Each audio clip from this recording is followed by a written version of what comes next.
on about.com. Okay. I've been writing I've been a freelance writer since about 1996, and I started writing, I was going to say professionally, about hair around about 2000, and that was also the year that I stopped relaxing my hair. And in, leading up to that, I was trying to get more information, about hair care, because, of course, taking care of natural hair is quite different from taking care of relaxed hair. And I started doing some research. That was around the time that I discovered a few, online websites about hair. Because prior to that, I was going to say around the mid-'90s, when I had first started thinking about going natural, there wasn't a whole lot of information out there. There were a couple of books, but it's nothing like, it is now. So a lot of, what I had to go through was a lot of trial and error. But even before I started writing about hair, I've been reading hair magazines and, just cultural books, I guess, and anytime I saw anything about hair, I would just get excited. So I've been writing about it professionally for about a decade, but even, well before that, anytime I could, just anything about hair to me was interesting. You know what, Adele, I went to your website, of course, and there was something on there that I read that I really liked, and that was, it's not so much about natural hair or straight hair, relaxed hair, but it's really about healthy hair for you. Right. What does it mean to necessarily have healthy hair? Because I think a lot of us think we have healthy hair, and sometimes that's not necessarily the case. Right. Well, I think the main thing for everyone, whether, your hair is relaxed or natural, you need to understand your particular hair, because everyone's hair does not respond to the same kind of products and the same type of care. And, there are some things that I may do to my hair that are healthy for my hair that wouldn't be healthy, for the next person's hair. I think, especially when you're dealing with women who are natural, who have been relaxed for a long time and aren't really used to dealing with their natural hair, they have to learn to understand how their natural hair is, and to understand how to make their natural hair healthy. They have to learn different practices, using different products, and they can't expect it to behave like their relaxed hair behaved. Otherwise, because they may think, well, my hair is not soft, it's not silky. Well, the majority of black hair, that's curly or tightly coiled, it's not going to feel like silk, but it may be in a healthy state where it's, soft like a cotton ball or something like that. So you have to understand, each one of us needs to understand, what healthy means for your particular head. So long as it's well moisturized and it has a good protein-moisture balance, most of the time, that will at least start you on the road to having healthy hair. Adele, that leads to another question for me, which is about hair type.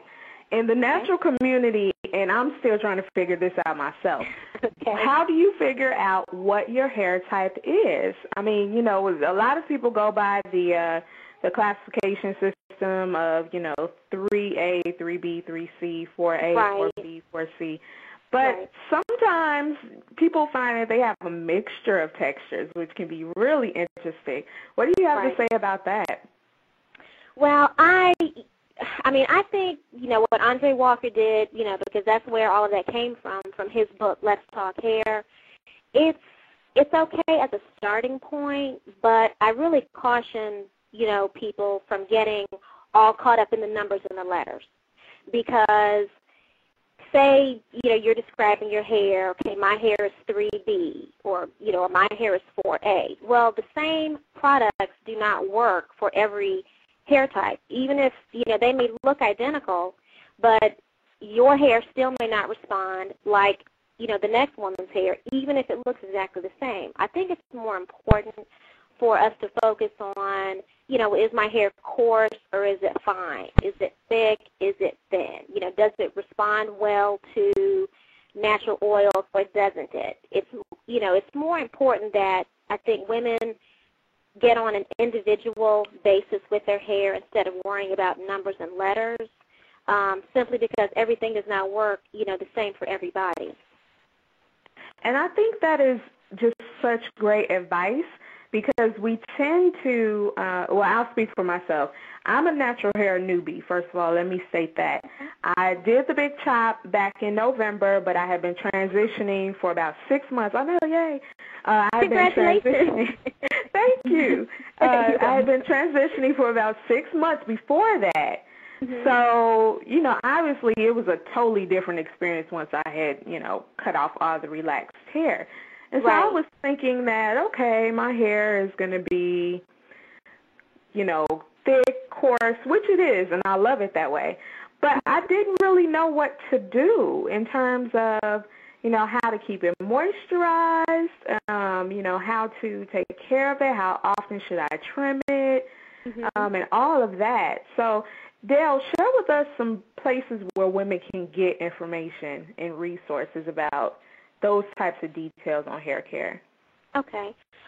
One of the first websites that I started reading regularly, and it provides a lot of great information as far as natural hair, is naturality.com. That's NAPPTURALITY.com. The thing about Naturality is they are very focused on, I was going to say, the natural black hair that you might not, a lot of women, I guess, who would, you know, who are members there and feel comfortable there, they weren't necessarily the type who were told growing up, oh, you got quote-unquote good hair. Right. Okay.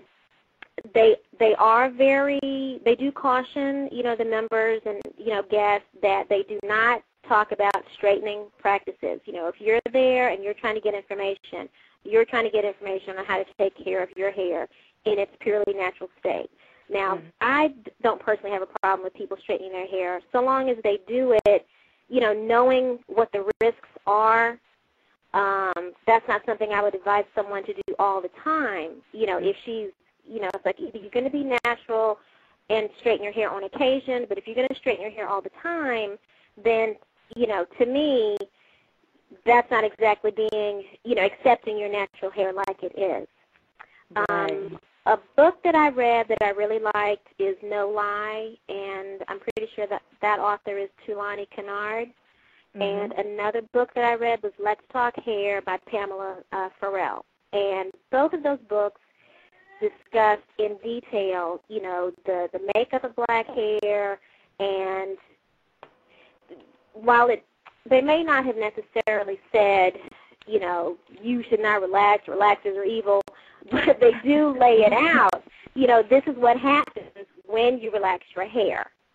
And, you know, if someone's wanting to know how to keep their hair in its most healthy state, you know, I would always say without chemicals, simply because even when you're talking about a well-cared-for head of relaxed hair, the bonds have been broken down to get it to straighten. So, you know, if you're talking about broken bonds or unbroken bonds, you know, naturally, you know, unbroken bonds is the healthiest way, you know, for your hair to be. Now, what are bonds? Basically, the makeup of hair, and all hair has the same makeup, you know, the outer cuticle and all of that. It's just how your hair grows out of your follicle and how your follicle is shaped that determines whether your hair is going to grow straight, curly, wavy, kinky, or however. Basically, you know, and when you apply, you know, chemicals to your hair, it's breaking down, you know, the cuticle, the layers to, you know, in order for your hair to straighten. I see. Now, Dale, you were saying something really interesting a few minutes ago about no chemicals. Now, I had a thought about, am I really being quote-unquote